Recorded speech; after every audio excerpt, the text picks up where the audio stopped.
Louise, Anaïs, Camille. À Nantes, c'est un drôle de trio version cacao. Entrée, le choco sans chichi, c'est ici. On est les derniers en France à utiliser des moules en bois. Donc c'est pas du polycarbonate, c'est pas du silicone, c'est des moules en bois et ça c'est quelque chose qu'on a hérité du coup de la famille Auger. Bien connue ici, une famille de chocolatiers qui a passé la main et quelques vieux secrets. C'est des recettes qui datent de la fin du 19e siècle, qui remontaient du coup jusqu'à la cour de Napoléon. Donc c'était le premier chocolatier Auger qui travaillait à Paris, rue des Petits Chats.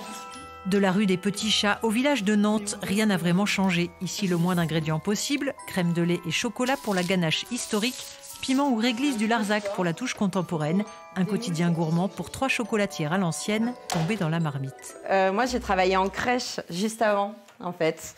Donc, j'adore ce métier, hein. C'est un super métier aussi. Mais j'avais aussi envie de changer et puis ça me permettait d'être sur le village aussi. Donc, ça alliait vraiment plein de choses positives pour moi. Dans cette chic aventure, un seul hic, le cours du cacao, facture salée, plus 50% depuis décembre dernier. On suit un petit peu tous les jours, on négocie beaucoup avec les commerciaux qui en ont marre de nous entendre râler. Bon, on a été obligé d'augmenter nos prix, on essaye de le faire le moins possible, donc c'est vrai que ça peut choquer le client. Sur une année, on a augmenté de 10 € au kilo par exemple. On va essayer aussi d'économiser ailleurs. Par exemple, on regroupe nos jours de cuisson pour utiliser moins d'électricité et puis on croise les doigts pour que ça rebaisse un petit peu. En attendant, les cloches ont l'embarras du choix à Nantes. Pâques rimera encore une fois avec douceur et tradition. Ça va.